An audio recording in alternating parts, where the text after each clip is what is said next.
Quin programa polític!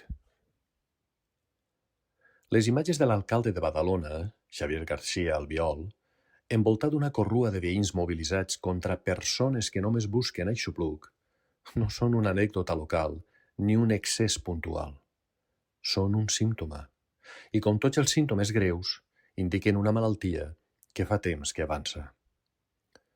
No és només la manca d'empatia el que es fereix, que ja seria prou, sinó la naturalitat amb què és assumida.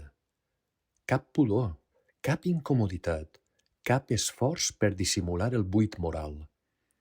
El representant públic no només escolta l'odi, el valida amb la seva presència, amb el seu silenci còmplice, amb la seva manera de fer veure que tot això entra dins de la normalitat democràtica.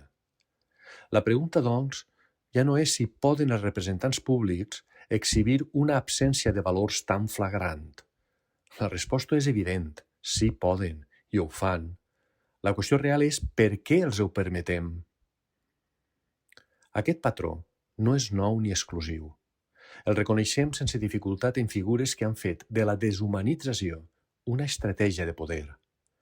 Donald Trump, convertint la crueltat en espectacle, Benjamin Netanyahu, administrant la violència com a destí inevitable, Javier Milei, passant la idea mateixa de comunitat sota les dents d'una serra mecànica simbòlica que tot ho arrasa en nom d'una llibertat buida.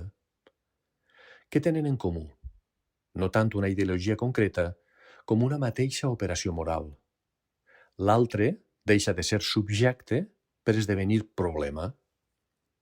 Quan això passa, l'empatia ja no és només innecessària, és un obstacle.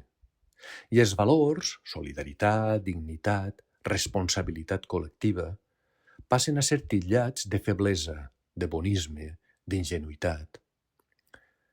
El cas de Badalona és especialment inquietant perquè no parla de grans escenaris geopolítics, sinó de carrers, veïns, portes concretes, de persones que no reclamen privilegis, sinó sostre, i d'un poder municipal que, lluny de desactivar el conflicte amb humanitat i justícia, el capitalitza.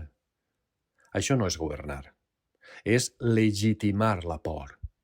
No és representar la ciutadania, és seleccionar quina part mereix ser considerada humana.